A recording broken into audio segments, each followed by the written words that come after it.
So in the previous video for chapter 3B in Spanish 3, you should have seen when we use the subjunctive mood. So then we need to know how to conjugate that subjunctive mood.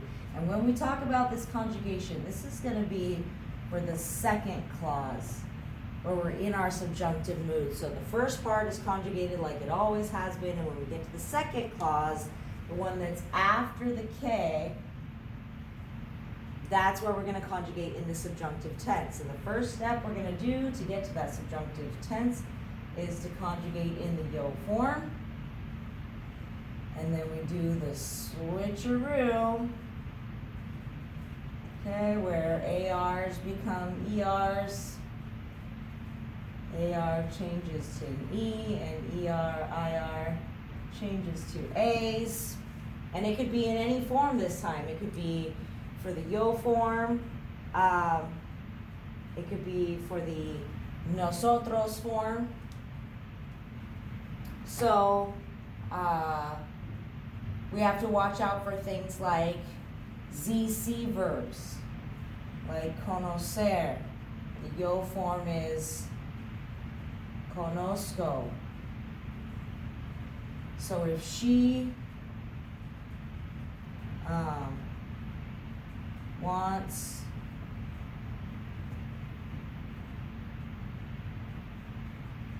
me to know her, ella quiere que la conozca.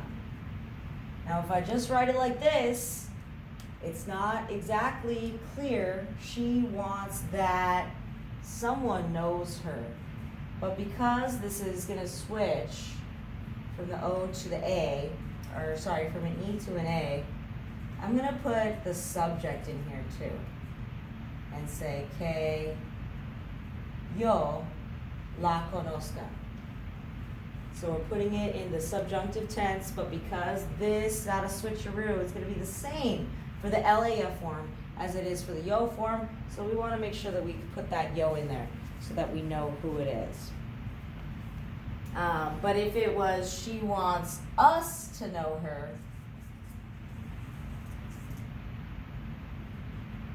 ella quiere que la conozcamos.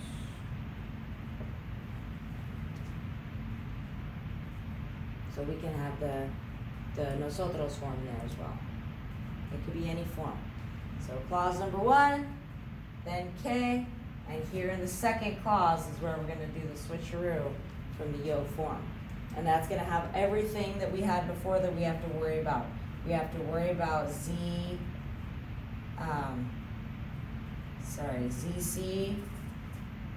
We have to worry about Kargarzar. We have to worry about stem changing verbs.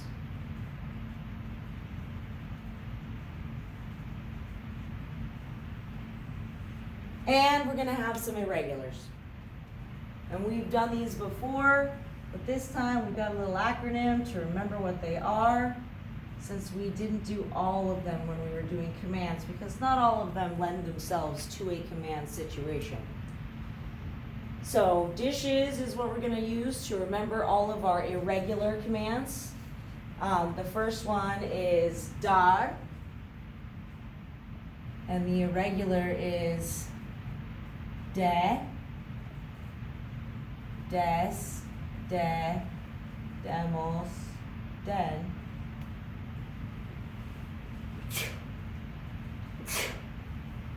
Excuse me.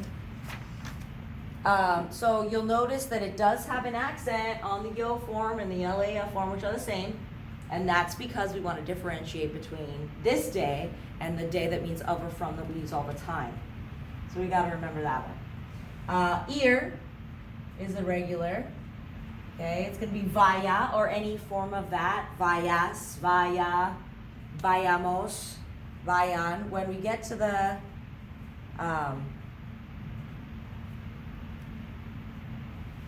ser, is going to be sea, which doesn't seem all that irregular. It does have a switcheroo, but if you thought about going to the yo form and then getting here, it's not going to work. So that's why it's sea. This is the verb haber, which is going to become really important later, but we haven't used it a lot yet.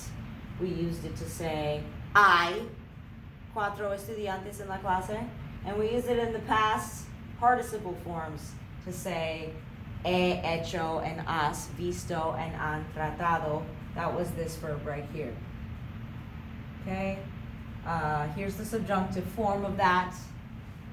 So if we wanted to say, I hope that you have seen something, we would use this. Okay, it's pretty much, we're using it for have most of the time instead of tener for expressions of have.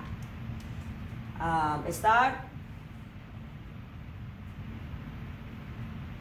is este in some form.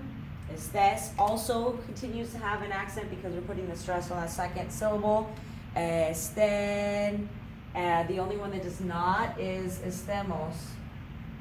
Just like estamos doesn't have an accent. That one's not going to have an accent either. And then saber.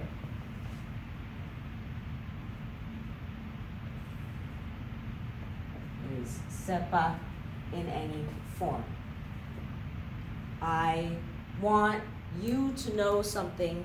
Yo quiero que tú sepas. I want that you know. I am going to put one here on the end just to get you guys started. So let's say that he prefers that we dance. Okay, no irregulars, but it does have the subjunctive mood. I want you guys to try that sentence out on your notes, and then we'll do a lot of practice with it next time.